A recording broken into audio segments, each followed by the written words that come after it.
មកបងប្អូនណាខ្លះអត់ធ្លាប់ស្ងោរជ្រូកមាន់ស្យូងចេកជ្រលក់ជាមួយនឹងទឹកប្រហុកម្នាស់ថ្ងៃនេះនាងខ្ញុំមកចែករំលែកអំពីរូបមន្តរបស់គ្រួសារនាងខ្ញុំដែលម៉ាក់ខ្ញុំធ្លាប់ធ្វើឲ្យញ៉ាំកាលពីទូចកាលនៅក្មេងឲ្យតែគាត់ស្ងោរជ្រូកមាន់ស្យូងចេកនេះដឹងតែគាត់ដាក់ទឹកប្រហុកជ្រលក់ឲ្យបងប្អូនគឺឆ្ងាញ់មែនតើញ៉ាំតតលិតចានលិតឆ្នាំងត្មងហើយថ្ងៃនេះនាងខ្ញុំបានទៅផ្សារទេអញ្ចឹងអ្វីដែលមានក្នុងទូទឹកកកគឺខ្វេះមកទាំងអស់ហើយគ្រឿងផ្សំហ្នឹងគឺនៅគៀនផ្ទះមានតាំងពីស្លឹកក្រូចសើចជីស្លឹកខ្ទឹម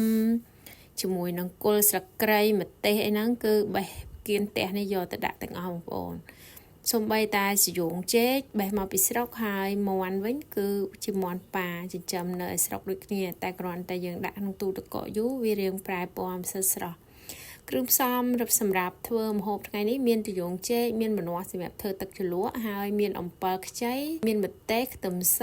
ជីស្លឹកវែងជីនាងវងស្លឹកខ្ទឹមគល់ស្លឹកគ្រៃជាមួយនឹងប្រហុកហើយនឹងសាច់មាន់គ្រឿងក្នុងមាន់ផងដែរឥឡូវយើងទៅមើលវិធីធ្វើទាំងអស់គ្នាបងប្អូនសាច់មាន់និងគ្រឿងក្នុងមាន់ខ្ញុំលាងសម្អាតរួចហើយខ្ញុំកាត់វាជាដុំរាងធំហើយបន្ទាប់មកក៏យកទឹកមកដាក់អំបិល1ស្លាបព្រាបាយហើយនឹងក្រូចឆ្មានឹងចំនួន1ផ្លែ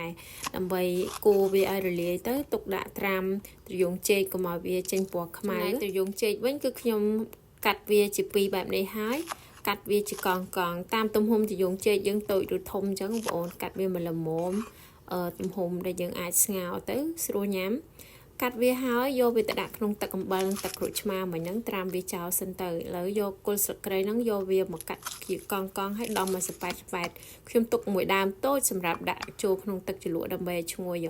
ដំស្លឹកខ្ទឹមឲ្យបែកដែរយកស្បកចាញ់ហើយនឹងលាងស្លឹកក្រូចសើចអីហ្នឹងយកវាមកដាក់ក្នុងទឹកដាំពុះអំឡុងពេលបន្លែនិងលាងមាន់អីហ្នឹងគឺខ្ញុំបានដាក់ដាំទឹកចោលលើទឹកពុះហើយខ្ញុំយកគ្រឿងទាំងអស់ហ្នឹងមកដាក់ហើយបន្ទាប់ពីដាក់គ្រឿងហ្នឹងហើយក៏ចាក់សាច់មាន់ចូល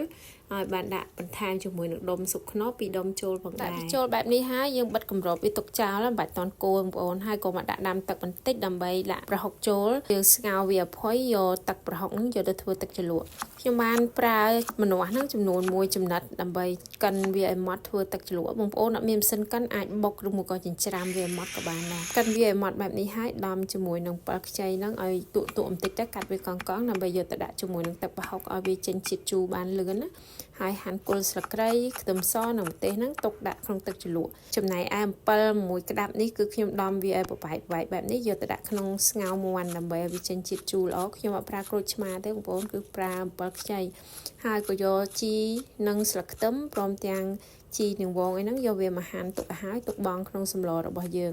ឥឡូវនេះទឹកសម្លពុះហើយអញ្ចឹងខ្ញុំចាប់ផ្ដើមបង់អំពិលខ្ចីចូលចំណែកឯប្រហុករបស់ខ្ញុំនេះក៏វាពុះហើយផុយត្រីដែរមើលតែរៀងស្ទើរបន្តិចអញ្ចឹងយើងដួសទឹកសម្លហ្នឹងបន្ថែមបងប្អូនប្រើតែទឹកសម្លនេះដាក់ចូលធ្វើទឹកជ្រលក់ក៏ឆ្ងាញ់ដែរដោយសារជាតិមាន់ជាតិអីនៅក្នុងហ្នឹងអំពិលខ្ចីដែលបានចិញ្ច្រាំមិញហ្នឹងចូលស្ងោរវាបន្តិចទៅដើម្បីឲ្យវាចេញជាតិជូរពីអំពិលហ្នឹងបន្ថែមស្ករប៊ីចេងនិងទឹកត្រីចូលបន្តិចរួចភ្លក់មើលថារសជាតិសម្លហ្នឹងល្មមហើយនៅរួចហើយដាក់ស្យូងចេកចូលត្រយូងចេកមុនយកមកដាក់ហ្នឹងគឺយើងត្រាំទឹកអំបិលអញ្ចឹងយើងលាងទឹកវា2 3ទឹកហើយលាងទឹកឲ្យភ្លាមលើកវាយកមកចាក់ចូលក្នុងសម្លហើយកូរវាឲ្យលិចទឹកសម្លផងដើម្បីកុំឲ្យវាខ្មៅ